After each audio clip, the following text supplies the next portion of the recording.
들어가 봅시다. 자, 말씀드렸던 대로 우리 이제 뭐 누구? 연산부터 나와야 되는데 아이고, 연산부터는 좀 이따 보고 일단 한 템포 쉬어가시고 뭐 중앙정치 체제부터 통치 체제부터 한번 보도록 하죠. 왜 실망했어? 연산 보고 싶었어? 그럼요. 남학생들은 연산조 얘기 되게 좋아하죠. 뒤에 딸려있는 얘기가 너무 많아가지고 패비윤 씨 얘기도 있고 그죠? 왜? 성종이 되고 싶어요? 부인이 20 몇 명씩 때는 여자친구가 알면 머리털 다 뽑아놓으려고 그럴 건데 이렇게 많은 여자를 거느리고 싶어? 아주 그냥 불순한 인간이었어요. 세종 40명 넘었다고? 이렇게 여기서 꼭 밝혀야 되겠어? 꼭 그렇게 밝혀야 되겠어? 밝히고 싶어? 그래요. 그래요. 나도 그랬어. 어쩔 것이요. 뭐 이렇게 나와야겠어. 자, 봅시다. 중앙정치체제. 아주 간단하죠? 별거 없습니다. 쌤, 저게 간단해요? 옥식이 간단한데요, 저는. 되게 간단한데? 안 간단해? 진짜 간단하죠, 그죠? 자, 한번 봅시다. 의정부부터. 의정부는 국정을 총괄하는 최고 정책기구죠, 그죠? 삼정승이 있습니다. 여러분들 아시다시피 영, 그 다음에 우, 좌. 좌우 있죠. 영, 좌우. 그래서 영의정, 좌의정, 우의정 있죠, 그죠? 네, 의정부 삼정승제로 되어 있습니다. 국정 총괄하는 최고 정책기구라고 보시면 되고요. 그 다음에 그 밑으로 6조가 있는데요. 6조는 2호, 예병, 현공. 2조는 여러분들 아시다시피 행정부, 그래서 내무부라고 생각하시면 되겠고, 호조는 재정경제부, 예부는 외교와 그 다음에 교육부, 그 다음에 병부 같은 경우, 병조 같은 경우는 국방부, 형조 같은 경우는 법무부, 공조 같은 경우는 여러분들 아시다시피 건설교통통신부 이런 것들로 되어 있는데 정책 집행을 맡는 기구고요. 그래서 장관급 판서, 그 다음에 차관급 참판으로 구성이 되어 있었다. 이렇게 생각하시면 되겠습니다. 그 외에 이제 3사라고 있는데 사헌부는 여러분들 아시다시피 관리감찰합니다. 그래서 사관원과 함께 대관을 형성하는데 간쟁과 봉박과 서경에서 서경에 굉장히 큰 임무를 맡고 있죠. 그죠? 서경이라는 거는 관리 임명 동의안인데 오품 이하의 관리들에게 적용이 된다고 보시면 되고요. 잠깐만 여기서 차이는 어사대가 했던 서경 같은 경우는 그렇죠. 전관직에 해당한다 이렇게 얘기를 드렸죠. 그죠? 고려에서 어사대 같은 경우는 그런데 얘네들 같은 경우는 사원부 같은 경우는 뭐 서경권을 행사할 때 오품 이하에게만 행사할 수 있다 이렇게 보면 되겠죠. 그죠? 보통 사관원과 함께 대관을 형성해서 서경을 한다고 보시면 되고요. 간쟁과 봉박도 맡는다고 보시면 되겠는데 이 사원부는 지금으로 따지면 감사원 이렇게 보시면 됩니다. 국정조사권과 국정감사권을 따로 갖고 있는 나라는 우리나라밖에 없을 거예요. 거의. 예. 사실 감사원도 사실은 어디 기관 산하로?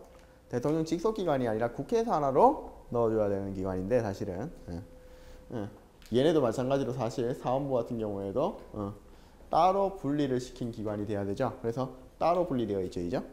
사간원도 마찬가지인데 간쟁을 실시하죠. 전하! 어찌 그런 민망한 행동을 하시옵니까? 뭐 예를 들면 태종 이방원이 날라서 찼다. 그러면 전하! 어찌 그런 민망한 행동을 하시옵니까? 너도 맞아볼래? 아니요. 뭐 이런 거 하는데 간쟁한다 보시면 되고 그 다음 봉박이라 그래가지고 전하 그 명만큼은 죽어도 받자올 수가 없습니다. 제 목에 칼이 들어온다 하여도 훅 하고 들어오는 이거 봉박 이렇게 생각하시면 되고요. 전하 저자는 조선의 관리의 자격이 없는 자이옵니다. 이건 서경 뭐 이렇게 보시면 됩니다. 아시겠죠? 이렇게 생각하시면 되겠습니다. 그 다음에 홍문관 나옵니다. 홍문관은 학술과 정책 결정 등의 자문을 담당하고요. 경련도 전담하죠. 그래서 집현전의 뒤를 이었다고 이야기해도 무방한 기관인데요. 이 세 개, 3사는요. 젊은 관리들이 가고 그 다음에 왕의 곁에서 왕을 보좌하며 왕에게 직접 왕의 오금을 직접 듣고 왕에게 직접 간언을 드릴 수 있는 자리이기 때문에 이 굉장히 중요한 자리로 해서 요직, 그래서 젊은 사람들이 오는 요직 청요직이라고 부르고요. 보통 이 청요직에 해당하는 3사 간언들은요. 누가? 그렇죠. 이조 전랑, 이조 좌랑과 정랑이 이조 전랑이라고 하는데 이 정랑과 좌랑이 이렇게 협의해 가지고 얘네들을 앉히게 되는데 또 하나 보통은 장원급제자들이 오는 코스였다. 이렇게 보시면 되겠습니다. 승정원 한번 볼까요? 왕명을 출납하는 왕의 비서기관으로서 왕권을 강화시키는 역할을 하는데요. 승정원의 승지들이 있고요. 그 위에 도승지가 있지요. 이죠? 원래 이 도승지의 이름은 원래는 달랐습니다. 지신사라고 불러가지고 비서기관이었다 이렇게 생각하시면 되겠습니다. 그 다음에 의금부 있네요. 의금부 왕명에 따라 죄인을 심판하는데요. 왕권 강화에 굉장히 결정적 역할을 하는데 이 이제 주로 어떤 사람들을 심판하느냐? 보통 강상의 죄, 그 다음에 불효의 죄, 그 다음에 영모의 죄 이런 것들을 합니다. 그래서 강상이라고 부르면은 우리가 일반적으로 신분 질서를 어지럽힌 죄. 그 다음에 여러분들 불효라고 하면은 그렇죠. 네가 하시는 건 불효예요, 그죠? 그러면 이렇게 그렇죠, 그렇죠. 쌤이 하시고 계신 불효예요, 그죠? 공부하라 그랬더니 공부는 안 하고 연애질이나 하고, 그죠? 그런 건 불효예요, 그죠? 그런 것들을 보고 우리가 불효의 죄. 그래서 의금부로 끌고 가야 될 죄인인 거예요, 아시겠죠? 죄인. 이런 거 생각하시면 되겠고요. 그 다음에 이제 여러분들 또 뭐 그렇죠. 영모의 죄, 그렇죠, 이죠? 영모의 죄. 보통 김춘호 쌤이 많이 하시는 거지, 이죠? 세종을 제끼기 위해 가지고 뭐 이런 걸 반응 좀 해달라고 매번 얘기를 해도 반응을 안 해요. 이런 얘기에는 알았어. 김춘호 쌤 팬인 거 알겠어 이제. 알았어. 언젠가 내 두고 보자고, 그죠? 두고 봅시다, 김춘호 쌤. 그래서 왕명에 따라 가지고 죄인을 심판하는 의금부 있고요. 그다음 춘추관, 제가 근무할 만한 대조이죠. 역사 편찬을 전담합니다. 지금도 청와대에 춘추관이 있습니다, 이죠. 지금 청와대 춘추관은 뭐하죠? 기자들이 존재를 하죠. 기자들이 그만큼 중요한 일을 한다는 겁니다. 뭐 역사를 기록한다고 표현해서 우리가 청와대 춘추관이란 이름을 내준 거예요. 그러니까 제발 제대로 좀 기록하고 제발 제대로 좀 기사 좀 내라고 이렇게 얘기를 해주고 싶어요. 그죠? 다 그렇다는 건 아니고. 빠져나갈 틈은 만들어놔야 되겠죠. 절대로 건드리면 안 되는 것 중에 하나가 기자예요. 언론사. 위험해. 근데 요즘은 언론사가 사실은 어디가 언론사가 아니고 신문사나 이런 데 방송사 언론사가 아니고 사실은 네이버와 다음, 네이트 이런 것들이 언론사죠, 그죠? 우리는 거기서 기사를 접하기 때문에. 그 다음에 한성부 보시면 한성부는 여러분들 아주 간단합니다. 한양의 행정과 치안을 담당한다. 서울시청과 서울지방경찰청을 합쳐놓은 것이 한성부다 이렇게 보시면 되겠죠. 그럼 성균관 나옵니다. 성균관 최고교육기관이다. 그래서 공무원 양성소와 그 다음에 국립대학을 합쳐놓았다 이렇게 생각하시면 되는 게 성균관입니다. 아이고 쉬워라. 간단하죠? 이제 모르는 거 없겠죠? 그럼 자, 시험에 나올 만한 거 한번 비교해 봅시다.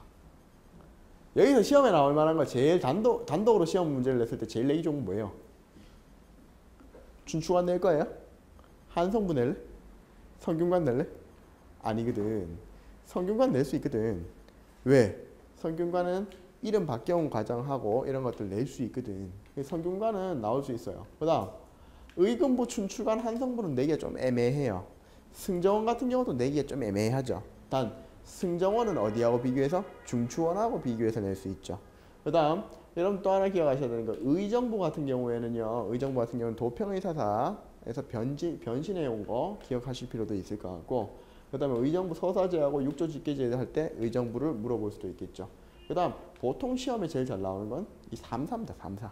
3사는 반드시 기억하실 필요가 있을 거고요. 그 다음에 2호 예병형 공부는 공조는 기본적으로 물어보는 거니까, 그래서 요거 시스템은 분명히 기억을 하셔야 되고, 자, 요걸로 기억하시면 끝납니다.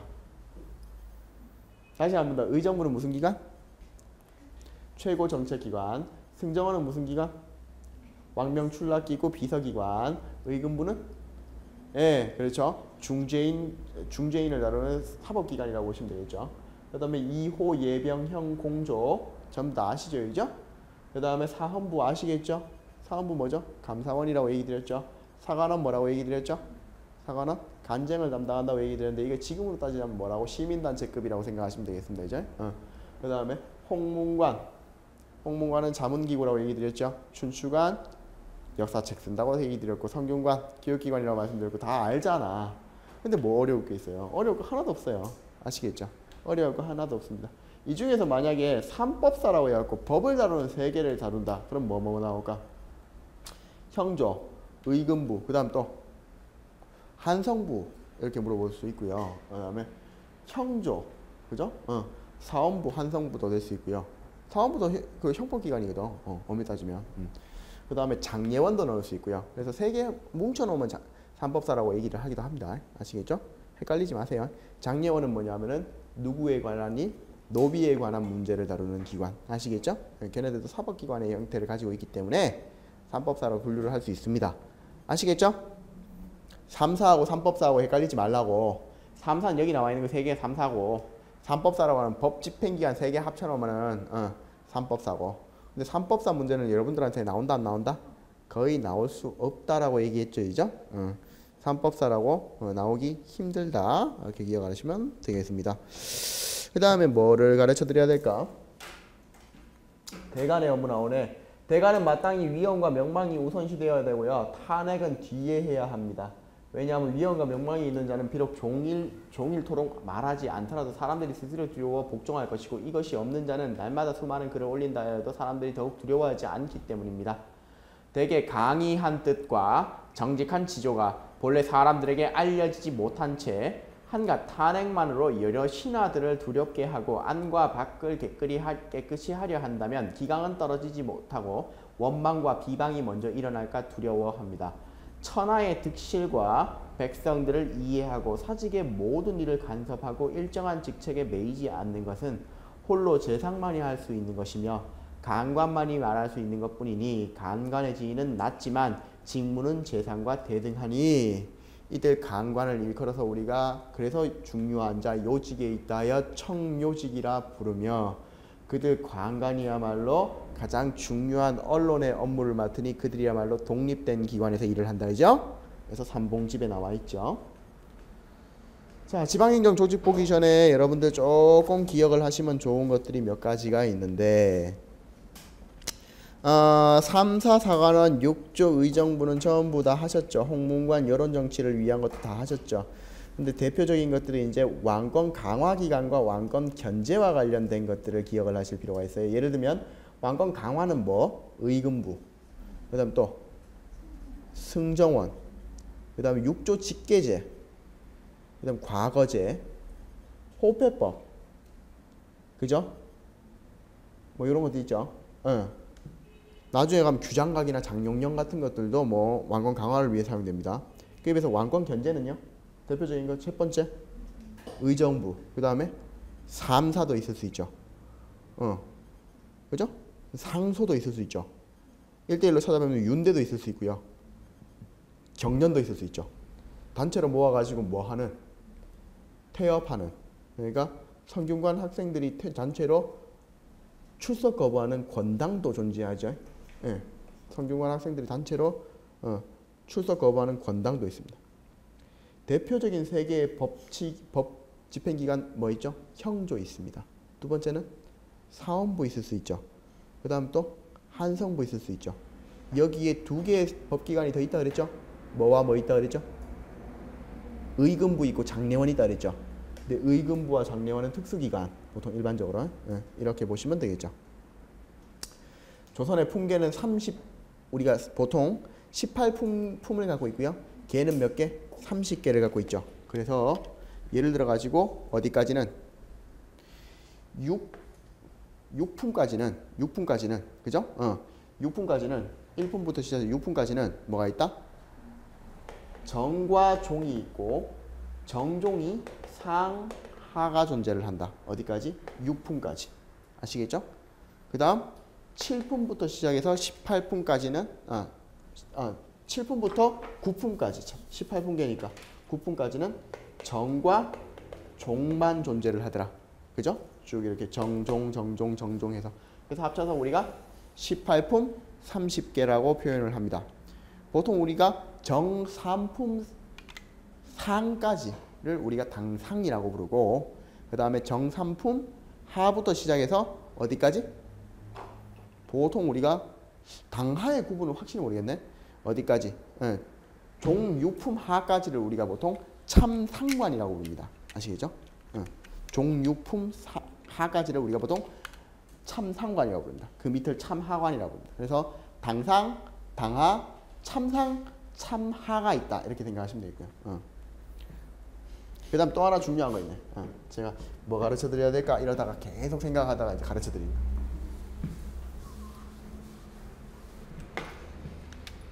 중요한 거 행수가 있네요. 행수법. 행수법. 자,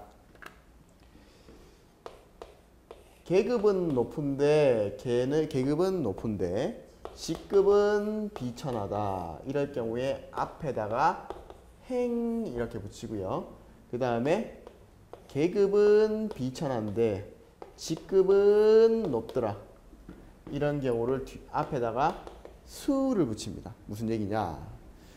자, 불가능한 얘기 한번 해줄까요? 기분 좋게. 자, 우리 선생님들 다들 다 같이. 자, 여러분들 지금 막 뭐에 합격하셨어요? 사법고시에 합격을 하셨습니다. 최종 합격까지 끝내셨습니다. 갑자기 이 얼굴들이 확 빨개지시네요, 그죠? 뿌듯하시죠, 생각만 하셔도.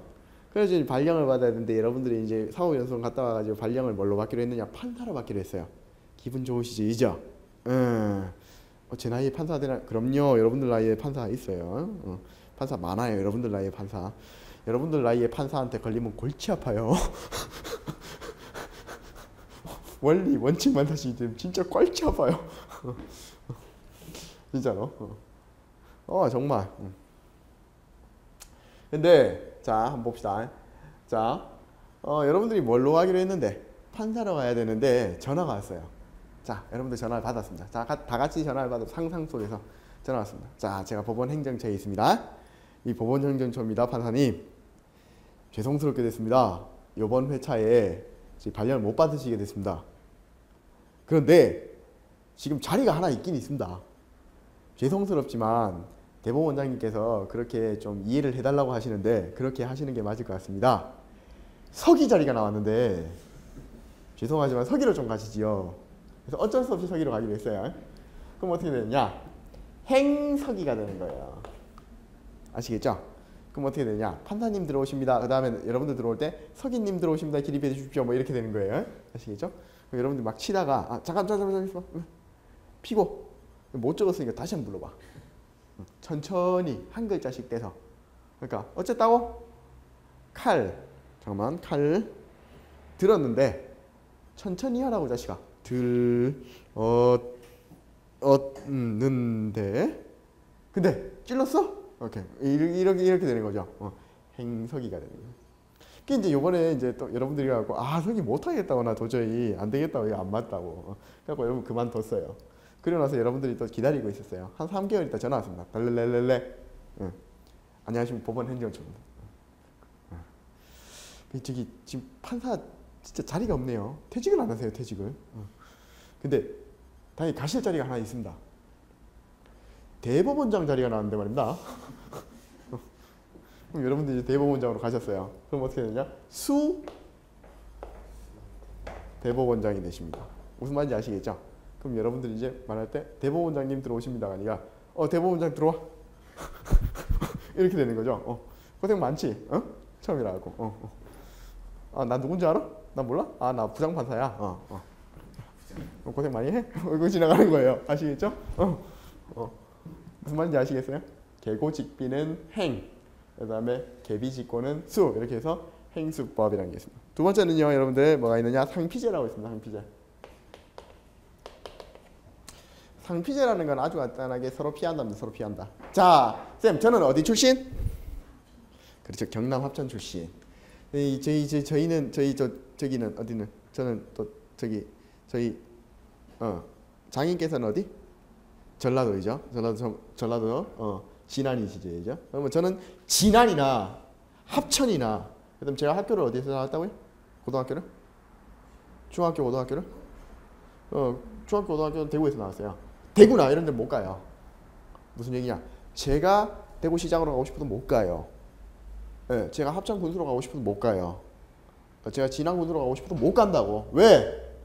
서로 피해야 되니까. 그렇죠. 가면은 지역 동양들하고 합쳐가지고 헤쳐먹을 가능성이 굉장히 높죠, 그죠? 제가 그렇게 생겼나요?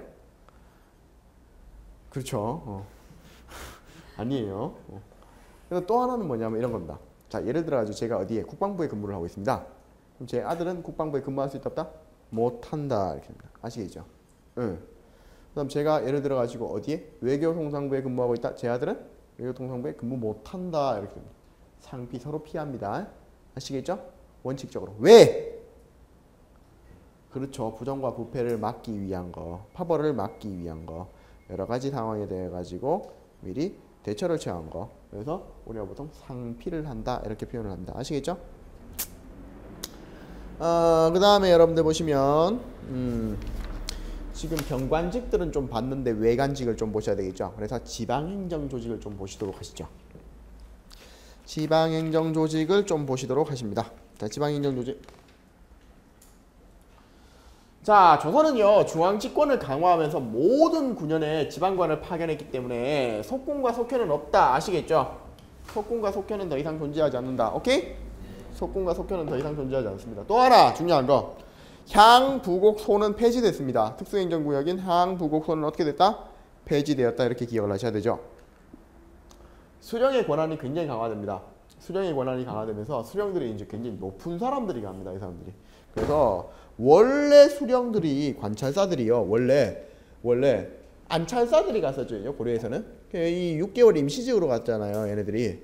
근데 이 수령들은요. 여기 지금 가는 수령들. 예를 들어서 도지사급으로 가면은 팔도의 관찰사로 가면 관찰사는 종 2품이고요. 감령에 항상 상주를 해야 됩니다. 감령에서 떠나면 이거는 영모하고 똑같은 겁니다. 진짜 영모까지도 묻습니다. 예전에 한번 그런 적이 있어요. 옛날에 성종 때요.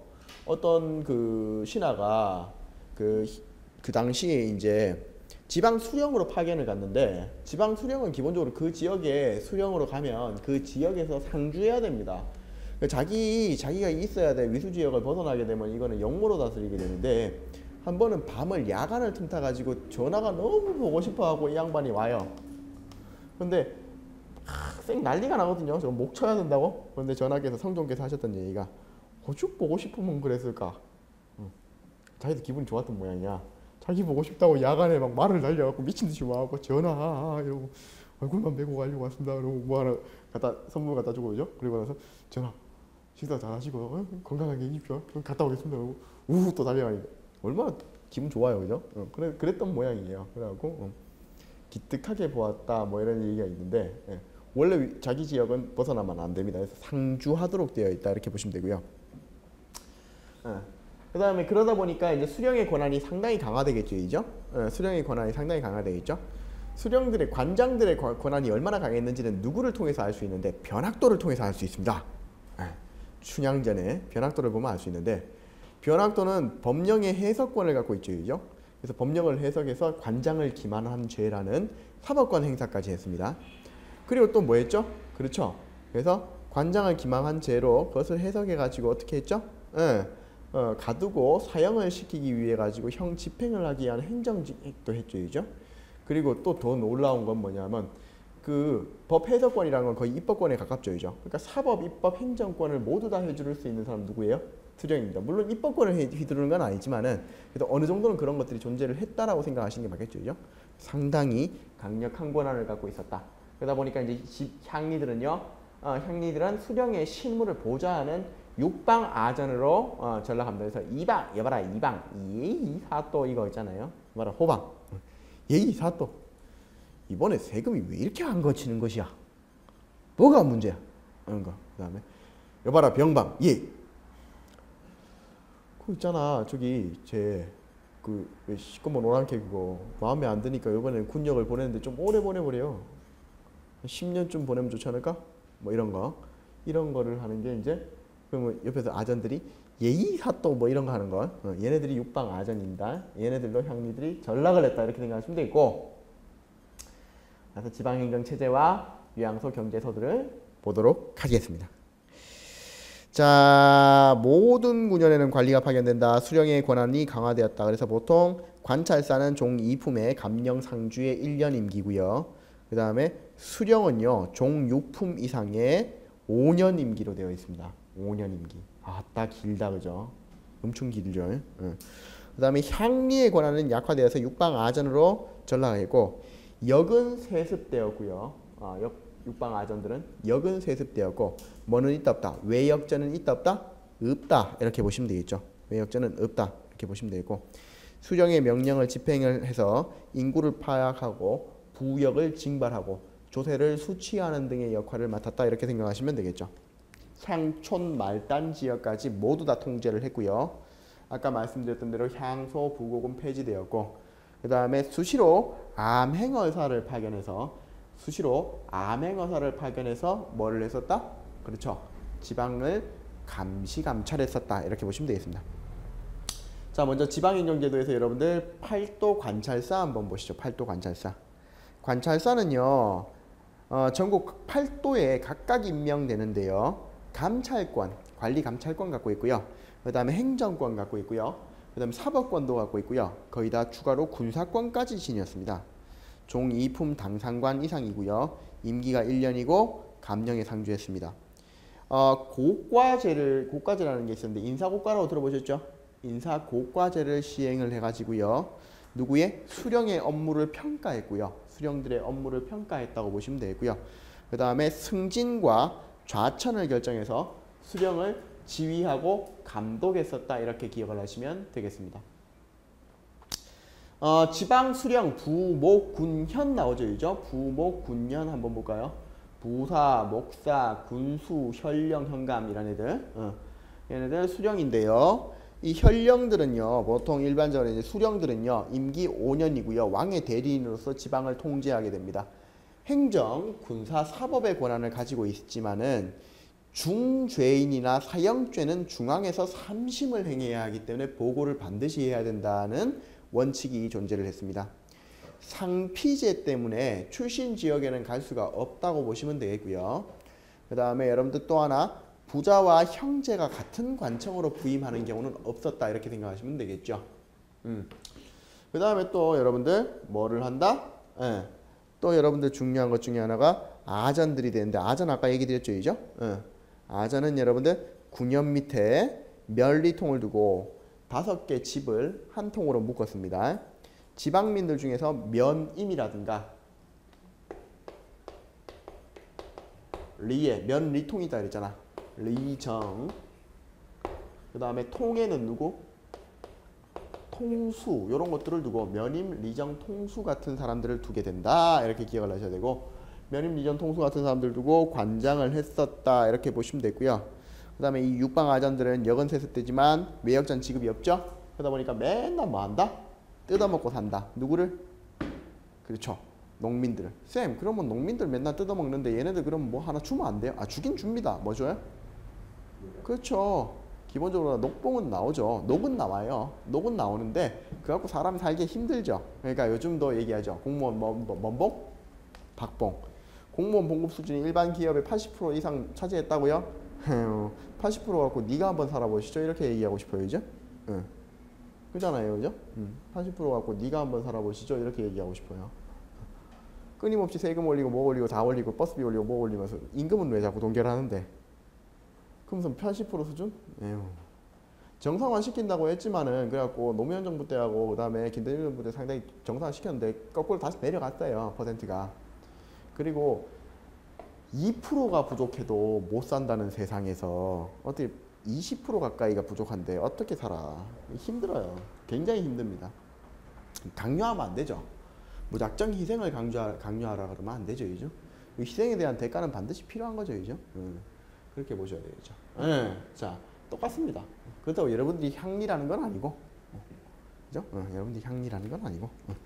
자, 그 다음에 여러분들 보시면 유향소 나오죠. 유향소도 굉장히 중요합니다. 다시 한 번 더 유향소 아까 얘기 드렸는데, 유향소는 지방에 있는 향촌 자치 단체라고 얘기 드렸습니다.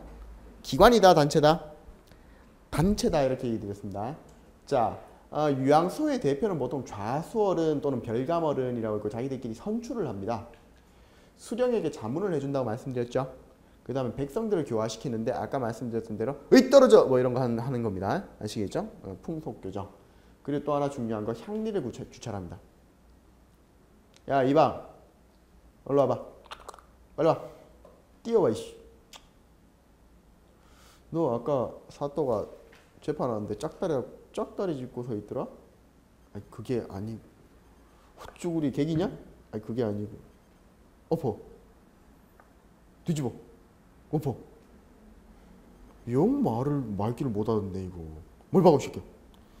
내가 그러지 말라 그랬지 너. 응? 확 정신 차려 새끼야. 다음번에 그러다 걸리면 그냥 단봉 때리고 확 뿌려버릴 거야 이씨. 군대에서 이런 거 잘했을 거죠.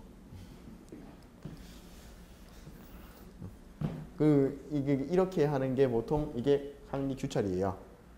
향리에 대한 보고서도 쓰고 막 그럽니다. 이 유양서가 이런 역할들을 했습니다. 근데 이 유양서가 또 너무 강하면 안 되고요. 또 하나는 뭐냐면 이 유양서를 통제할 필요가 있겠죠.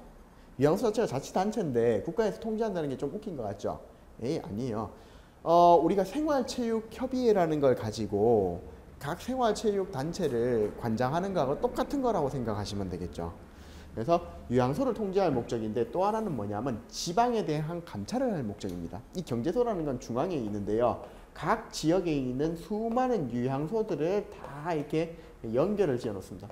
그래서 여기 경제소는요, 특이하게 자기 출신 지역민들이 여기를 맡습니다. 예를 들면 제가 경제소에 발령을 받았어요. 그럼 경제소는 이거는 기관이거든요. 이건 기관이에요. 국가기관이에요. 이 기관에서는요, 여기는 예를 들면 저는 여기에 발령을 받기를 어디로 발령받냐면은 합천 담당 아니면 대구 담당 아니면 진안 담당 뭐 이런 식으로 다 발령받아요. 그러면 예를 들어 제가 이제 이런 거지. 제가 예를 들어서 익산 담당으로 발령을 받아요. 그럼 제가 이제 김춘호 쌤한테 편지를 씁니다. 김공 보시기에 잘 지내셨는가? 형님 몸은 괜찮으시고 요즘은 그래도 잘 살지. 본지도 오래되었는데 고향엔 별일 없고 잘 지내시길 바라요 형님이라고 보내요. 그러면 이제 싸가지 없는 동생 보거라 라고 와요. 잘 지내지. 그럼 넌 내가 죽길 바라냐. 우리 익산 별일 없다. 요새 익산시장이 나와가지고 익산시장이 뭐 이런 정책들을 했는데 근래에 와가지고 요 정책들이 잘 진행되고 있어가지고 익산의 경제가 좀 좋아진 것 같더라. 그리고 보니까 내가 봤더니 요새 익산시에 저 육방 아전들이 너무 설친다. 쟤네 한번 맞아야 될 건데 언제 누구한테 맞을지 참 걱정이다. 이렇게 와요. 그러면 형님 공 잘 지내시오. 싸가지 없는 동생이 보내요. 알겠습니다. 잘 지내시고 무슨 일 있으면 편지 주셔요. 이러고 보냅니다. 무슨 말인지 아시겠죠? 그러고 제가 이제 그러고 나면 또 하나 경제소에 또 하나 역할이 있는데 뭐냐면 또 향리들이 올라와고 보고를 해요. 경절이라 그래갖고 향리들이 올라와고 보고를 해요. 여기서 그래갖고 올라와서 저희 고을에서는 이러면서 보고를 합니다. 야, 똑바로 해봐 임마. 너 익산에서 올라온 너 이방이시 너. 저때 뭐 사또가 뭐 하고 있는데 짝다리 짚었다며? 자시야, 똑바로 해봐 똑바로. 짝다리 또 짚네. 다리 몽둥이 풀어버린다 너 아주 그냥 뭐 이러면서 이렇게 3개월 걸려 올라왔고 3개월 동안 보고하면서 3개월 동안 보고하면서 주워 터져요. 예. 그리고 이제 이 경절이들이 내려갑니다. 내려가면 또 내려가는데 3개월쯤 걸리죠, 그죠?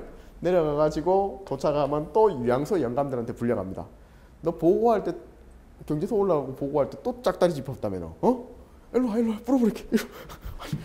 붙은 지 얼마 안 됐는데 이러면서 뭐 그런 사태. 그러니까 무슨 얘기인지 아시겠죠? 이런 것들이 존재했었다. 경절이도 뭔지 아시겠죠? 아전들이 향리들이 올라가가지고 보고를 하는 건데 이게 일종의 기인제도의 형태다. 기인제도가 이제 변화한 형태다. 이렇게도 표현을 합니다. 아시겠죠? 이런 것들도 존재를 했었다. 기억해 주시면 좋겠습니다. 나중에 유양소는 어떻게 된다? 유양소는 해체되죠. 해체되고 나중에 다시 향청이라는 이름으로 다시 만들어지게 되지만 성종 때 아이고 어쩌면 좋을까? 별 효용이 없죠. 왜? 제가 아까 말씀드렸잖아요. 어디 육방 아전들하고 같은 방에 집어넣나, 그죠? 내가 왜 그 밑으로 가야 되는데? 그래서 결국 이후에 풍속 교정을 위해서 향약 보급이 전개되더라. 이렇게도 기억을 하셔야 되겠습니다. 어렵나요? 어렵지 않잖아. 그다음 군사제도 좀 볼게요. 양인개병제. 모든 양인들은 전부 다 병농일치의 원칙에 따라 양인들은 모두 다 병사가 될 필요가 있습니다. 아시겠죠? 병농일치제. 병사 그러니까 이제 국방과 농사는 일치해야 됩니다. 아시겠죠? 이 원칙에 따라 가지고 움직이는데 16세에서 60세의 양인 남성들에게 군역이 부과됩니다. 자, 잠깐만 볼게요. 원칙적으로 조선의 신분제도는 양천이 원칙이에요. 양인과 천인 아시겠죠? 사농공상과 천민, 칠종 천민들이 이게 원칙이요. 아시겠죠? 노비, 그죠? 기생, 그죠? 광대, 그죠? 박수, 그죠? 무당, 창기, 그죠? 백정 이런 사람들 있죠. 여기 들어가는 칠종 천인들, 요것들이 원칙적으로다가 여기에 들어갔어. 여기 들어갔어. 양천제가 원칙인데 나중에 가면 양반과 뭘로? 나머지 인간들 쌍놈으로 나누는 반상이 일반화되더라. 그런데 법제적으로는 양천제가 원칙이죠. 이죠. 그러다 보니 양인이면 누구나 뭐 해야 된다? 병사가 되어야 하는 양인 계병이 원칙입니다. 자, 보법 한번 볼까요? 보법이라는 건 아까 말씀드렸다시피 하나가 정군으로 가면 나머지 두 사람 정도가 보인, 봉족으로서 구성되는 것을 얘기하는데 현직 관료는 면제됩니다. 현직 관료. 지금 현재 관리로 있는 사람들은 면제되죠. 또 하나 학생들도 뭐 한다? 면제됩니다. 아, 씨. 쌤. 양반은 일단 면제되는 거네. 그렇죠. 왜? 양반은 뭐 하고 있으면 과거 시험 준비하고 있으면 학생이에요. 그리고 평생 과거를 쳤는데 못 쳐서 못 합격했어. 근데 계속 준비를 해. 계속 학생이야. 60이 넘어가면 법제적으로 안 들어가도록 돼 있으니까 그때쯤 돼도 학생이야 그냥. 그 다음에 하다가 뭐 되면 관리되면 뭐 되죠? 그렇죠. 관리되면 또 면제조이죠. 그러니까 양반 면제네. 원칙적으로 가야 되는데 면제는 가능하네. 종친, 외척, 공신, 고급 관료 자제들은 특수군에 편입되는데 이 특수군을 보고 우리가 뭐라고 하느냐? 얘네들 실제 이제 노블리스 오블레제를 실천하는 거라고 보시면 되는데 이들이 장교 집단이라고 생각하시면 되겠고 그 다음에 이제 중앙군은 어떻게 되느냐? 정군을 중심으로 갑사, 전문 직업군입니다. 전문 직업군이라고 보시면 되고 특수병, 특수군을 중심으로 해서 구성을 했고요. 그래서 이 중앙군들은요. 5위라고 해서 궁궐과 서울을 수비하는 자들이 있는데 지휘 책임은 누구한테 있었다? 지휘 책임은 문반 관료에게 있었다. 이렇게 나오죠. 그 다음 지방군들은요. 국방상 요충지인 무슨 영이나 무슨 진에 소속돼서 근무를 했다. 이렇게 보시는 게 맞겠습니다.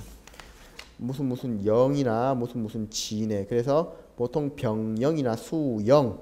그죠? 병영이나 수영.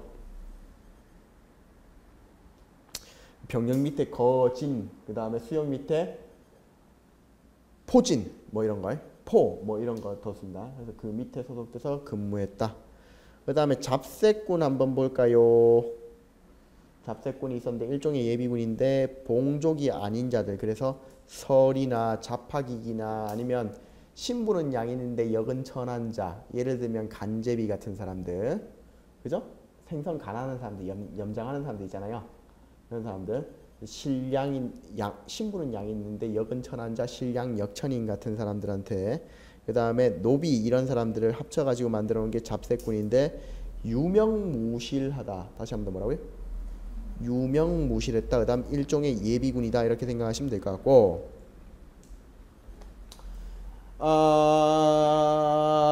나중에 가가지고 이 잡새꾼이 사실은 나중에 가면 양천 혼성군으로 변신하게 되는데 이게 소고군이다. 이렇게 생각하시면 됩니다. 뒤에 나오는 소고군. 자, 근데 여기서 중요한 건 군제의 변화가 나오는데 진관체제, 재승방약체제, 그 다음 소고군체제 나오는데 소고군체제가 아니라 진관체제, 재승방약체제, 진관 형태의 소고군이라고 보시면 됩니다. 무슨 얘기냐? 이 진관체제, 재승방약체제는 뭐를 얘기하는 거냐면 방어 시스템을 얘기하는 거고요. 소고군이라는 건 군 편제를 얘기하는 거예요. 그러니까 군 편제상 얘네들은요. 양반, 그죠? 양반. 그 다음에 어떤 사람들? 보통 일반적으로 농민. 그 다음에 어떤 사람들? 천민까지 합쳐가지고 양천 혼성군이라고 표현하는 게 소고군이에요. 왜 그러냐? 이 재승방약체제가 끝나고 그 다음에 진관체제로 변신할 때, 그러니까 진관체제라는 건 잠깐만 여기 보세요. 이 진관체제라는 거는 지역방어 시스템을 얘기하는데 예, 예를 들면은 이렇게 생각하시면 됩니다. 자, 지금 노원이에요. 아시겠죠? 노원이 있고 의정부가 있어요. 자, 북한이 쳐들어왔습니다. 의정부에서 전투를 하고 있지만 노원에서는 도와주지 않습니다. 왜? 의정부 지역은 의정부 지역대로 막아야 되고 노원은 노원대로 막아야 되는 이게 진관체제예요. 그래서 지역을 방어하는 데는 굉장히 도움이 되는데 뭐냐면 대규모 외치면은 좀 힘이 약하다 이런 거 단점이 있습니다. 그러다 보니까 나중에 재승 방략으로 바뀌는데 이건 뭐냐면 이거는 전국에 있던 군대를 한 곳으로 다 모아요. 그리고 중앙에서 창수를 파견해 가지고 이 군대를 지휘해서 막는 형태. 그래서 집단 방어 시스템 이렇게 얘기를 하는데 이 재승 방략 체계가 임진왜란 때 한 번 사용되지요. 예, 누구? 신립이 예, 탕금대에서 예, 전투를 펼칠 때 한 번 사용되는데 여기서 완전 박살납니다. 그래가지고 그 뒤에 다시 방어 체계는 진관으로 바뀝니다. 다시 진관으로 바뀌어요.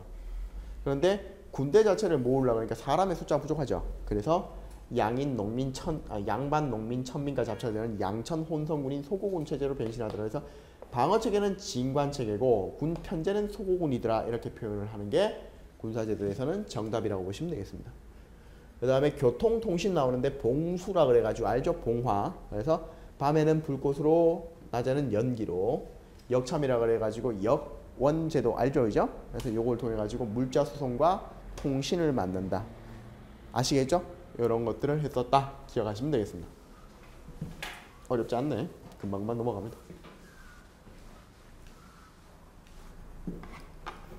자, 한번 볼까요? 관찰사가 있는 지역들을 한번 보면 한성부 있고 관찰사 지역은 여기 이렇게 여기 이런 식으로 있죠. 그죠? 예를 들어 가지고 여러분들 보시면 병령이 있는 데는 붉은색, 그다음에 수영이 있는 데는 파란색들이 들어가 있죠. 그래서 뭐 예를 들면 경상 왕의 입장에서 봤을 때 이쪽은 좌수영, 그다음에 경상 우수영, 전라 좌수영, 전라 우수영 뭐 이런 식으로 나오죠, 그죠? 그다음에 병영들이 존재를 하지요, 그죠? 그다음 보시면은 부와 모 이런 것들이 표시가 되어 있죠, 그죠?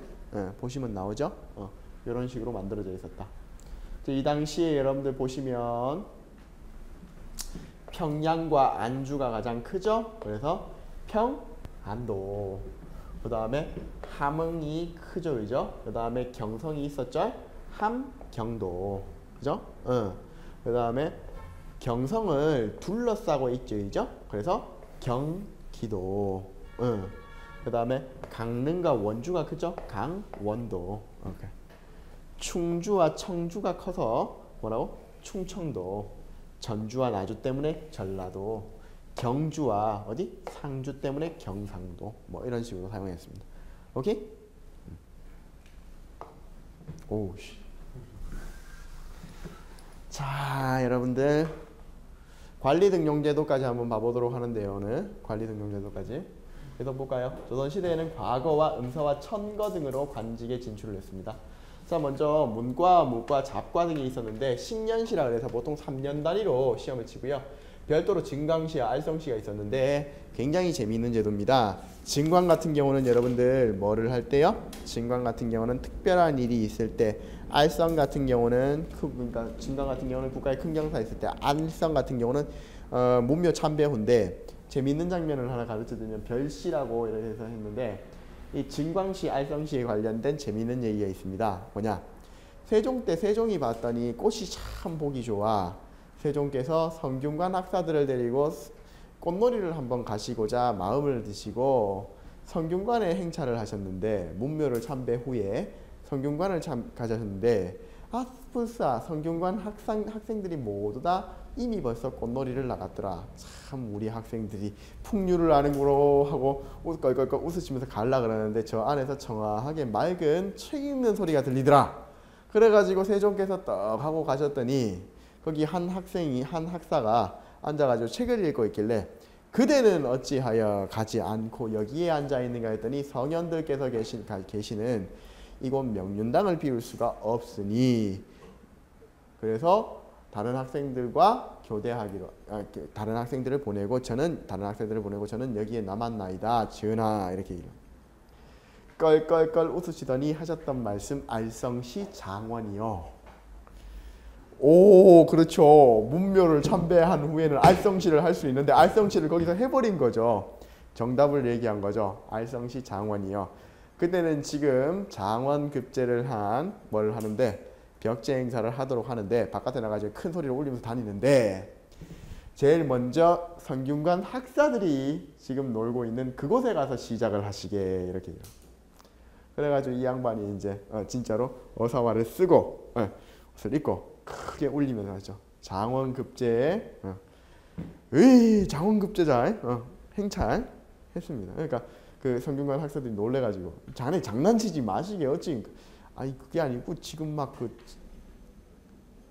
주상께서 왔다 가셨는데 주상께서 나보고 장원이라 그랬었는데 알성시 이런 젠장 이렇게 된 거죠. 이죠? 한 명 쳐서 한 명 붙었는데 한 명이 혼자서 장원한 겁니다. 그죠? 가능했죠? 그런 얘기가 있었습니다. 알성시 절대로 안 까먹으시겠죠? 문묘 참배 후에 이렇게 그런 특별시들이 있었습니다. 식년시가 보통 일반적이고요. 그 다음에 증광시와 알성시가 따로 있었다. 증광시는 국가경사, 알성시는 문묘 참배 후 이렇게 얘기드리고요. 문과는 설이나 탐관오리의 자제, 그 다음에 또 재혼한 여자의 자손은 응시가 불가능했고요. 시험은 이제 소과와 대과로 나누어서 본다 이렇게 생각하시면 되겠습니다. 소과는 보통 초시와 복시가 있는데요. 초시에서는요, 여러분들 초시에서 보시면 제술과 명경으로 나누어서 초시에서 700명, 700명 그 다음에 복시에서 다시 100명, 100명을 뽑는다 이렇게 기억을 하시면 되겠죠. 대과로 가시면은 초시에서 240명을 뽑고요. 복시에서 33명을 뽑은 뒤에 마지막 전시에서 그 등급을 나눈다. 그 등급을 나눈다. 그래서 33명이 합격을 하더라. 이렇게 보시면 되겠습니다. 보통 전시에 마지막으로 합격을 하면 홍패라는 걸 주거든요. 이 홍패가 이제 과거 합격증이 된다. 이렇게 보시면 되고요. 보통 우리가 이제 100명 안에 들어가면 100패라는 걸 줍니다. 100패라는 걸. 그래서 여러분들 보시면은 진사나 생원시로 돼 있다 그랬죠. 진사다, 생원이다. 이거 합격했다는 소리죠, 이죠? 그래서 초시에 우리 소과에 합격한 사람들은 진사니, 생원이니 이렇게 보인다. 그리고 허생원 하면 허생원은 소과에 합격했었구나 이렇게 알 수 있는 거죠, 이죠? 네, 이렇다 보시면 되겠습니다. 자, 그다음에 여러분들 보시면 무과는 소과, 대과로 나누어지지 않고 그냥 대과만 존재를 하고요. 초시, 복시, 전시로 구성되어 있는데 역시 마찬가지로 초시, 복시, 전시로 그냥 구성되어 있는데 요거는 최종 28명만 선발을 하게 되더라 이렇게 보시면 되고요. 승과는 지금 사라진 지 오래됐고요. 잡과라고 해요. 기술관을 시험 보는데 역과, 율과, 의과 등에서 이 잡과라 해갖고 잡과 시험을 보게 되고요. 해당 관청에서 실시합니다. 그 외에 여러분들 또 잡과 파트에서 특이한 것들이 있는데 예를 들면 여러분들 잘 아시는 취재라는 게 있거든요. 이 취재는 면접을 통해서 들어가는 건데 대부분 이제 도화서라든가 그 다음에 여러분들 아시는 음악을 하는 곳이라든가 그러니까 이제 궁중음악을 담당하는 곳이라든가 이런 것들 있죠. 예능 계열은 거의 대부분 취재를 사용하더라 이렇게 생각하시면 되겠습니다.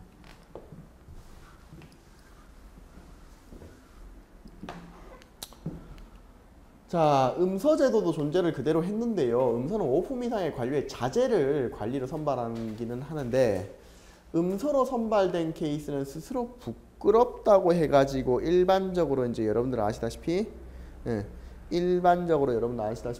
그냥 그만두고 나와서 다시 시험 보는 케이스가 거의 대부분이고요. 또 하나 음서로 그대로 들어가가지고 일을 한다고 하더라도 굉장히 낮은 서리직에 임명을 시켜버리기 때문에 부끄러움을 이기지 못하고 나와서 재시험을 치는 경우가 대부분이었다 이렇게 생각하시면 되겠습니다. 그 다음에 이제 천거제도가 있는데요. 천거제도 관리를 추천으로 선발하는 제도인데 대표적인 케이스가 뭐가 있었냐면 조광조의 현량과가 있었습니다. 현량과 때 이제 우리가 150명 중에서 120명이 사림으로 올라오고 30명밖에 훈구가 안 올라왔죠. 그래가지고 후훈구들이 굉장히 열받아 하고 하는 경우도 있었는데 천거는 대부분 기존 관리를 새로운 직급으로 발령낼 때 사용한다고 하시면 되겠습니다. 그 다음에 이제 취재라고 나와 있는데 특별 채용 시험으로 하급 관리를 선발한다 그랬죠. 예능 쪽은 거의 취재다 이렇게 보시면 되고요. 간혹 가다가 기술과에서도 취재를 사용한 케이스가 몇 개가 있습니다. 그래서 의과에서도 취재를 사용하는 경우가 조금 있었고, 그 다음에 역과에서도 있었고 뭐 여러 가지 있는데, 근데 일단은 원칙적으로는 여러분들 취재는 그냥 어떻게 생각하시면 된다? 그렇죠. 예능 계열을 뽑는 데 사용한다 이렇게 보시면 되겠습니다. 그 다음 이제 인사관리에는 상피제가 존재를 했다고 얘기 드렸죠. 그 다음에 임기제도도 존재를 했다 이렇게 기억을 하시면 되고요. 그거 말고 하나 더 대가제가 있었는데, 이 대가제가 뭐냐면은 정삼품 당하관 이상인자, 정삼품 당하관 이상인자가 자기 자신의 별가된 품계를 대신에 아들이나 손자, 사위나 동생, 조카한테 그냥 자기가 하는 게 아니라 줄 수도 있는 제도입니다. 대가인데 이것도 어느 정도의 양반 신분의 세습적 성격이 들어가 있었다 이렇게 생각하시면 되겠죠. 대가 정삼품 이상 당하관 이상인자가 당하관 이상인자가 자기 자신에게 별개된 품계를 자기 아들이나 손자, 사위나 동생 뭐 이런 애들한테 주는 거 이렇게 생각하시면 되겠습니다. 아시겠죠? 오케이, 고생들 하셨고요. 오늘 여기까지 보시고 다음 시간에 계속해서 보시도록 하죠.